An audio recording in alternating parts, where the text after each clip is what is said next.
Hi, my name is Adrienne Fuller. I'm a speech therapist, but I'm also a business owner, private practice owner, and hiring manager. And so in my journey, I've seen many resumes come my way. And instead of just hemming and hawing and talking about the things I see, I want to jump on and share with you. If you are looking for a job or you're in the job market, here's some things that I often see when people are applying for jobs that make resumes in our organization automatic no's. So the first thing I often see are the resume's not updated.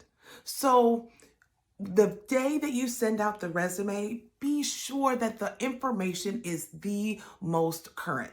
For example, recently I posted a job for a therapist, and the applicant had a lot of adult experience. So I reached out to the candidate and I was like, hey, I see you have a lot of adult experience. Do you have any experience with kids? You know what she wrote me back? Oh yeah, I work with kids right now. But that was nowhere on her resume. And to me, as a hiring manager, that says that she doesn't pay attention to detail to keep her resume updated, or there could be something that she's hiding. So be sure that your resume is the most updated, okay? So the next thing is spelling errors. Oh my gosh, you guys, if you are in the market for a job, the person looking at your resume or I'll just use myself in this example. If I see a spelling error, it's an automatic no. You know why? Because that means you're comfortable sending out a document about yourself that's not its best and that you don't pay attention to detail. So here's a little trick. I used to be a teacher that I used to tell my students. When you're proofreading, read every single line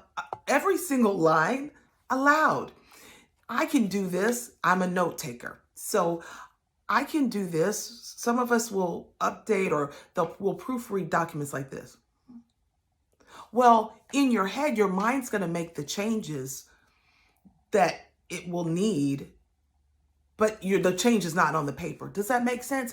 But if I read every line aloud, Adrienne Fuller, speech language pathologist, and then you will hear the mistake.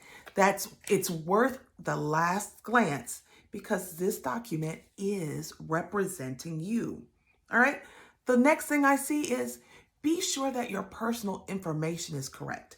Make sure you have the most updated email address, your city and state. Some people are not comfortable putting their physical address, and that's fine, but you want to let the hiring manager know where you're located. And if you're moving or relocating, also in your cover letter, mention that. Hey, this resume says I live in Kansas, but I am anticipating an upcoming move to the Central Florida area. So that already tells me that you know that that's there and it's changing. The next thing is include a cover letter. Oh my goodness. Cover letters are beginning for me to really stand out in the applicants that I see come across my desk because not a lot of people are doing them anymore. If you're on a job board such as Indeed or LinkedIn, you will often just upload your resume. But a cover letter, especially a cover letter that is specific to the organization that you're sending it to, really shows me that you have taken the extra step to make yourself stand out. And the last thing that I feel that most resumes need are references. The go-to is, hey, I'm going to put references available upon request. I totally understand that. But if you're looking for a job, go ahead and talk to the people you want to use as references, because you never want to list a reference and you haven't run it across the person that you are going to list. So it's always that extra sign of references that are typed out on the resume. Better yet, if you have that and if you get an interview, go ahead and also send the job hiring manager those references. It shows that you are ready and that you're serious. I can't tell you how many people I've had in my office in an interview that will they have to go through their phone and write them out, or they are scribbling out. That's just not the most professional thing.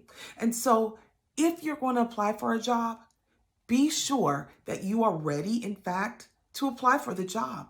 If you are tired or you're feeling burned out, it is better, in my opinion, to take a week, 2 weeks to just kind of regroup and then go back to putting your best foot forward. Well, that's all I have for today. I want to be your guide of sorts in this job seeking journey. So don't hesitate to put down in the comments what you'd like to see more videos of or what you'd like to see us address. For now, go update that resume, check it for errors, and be sure that you list your references.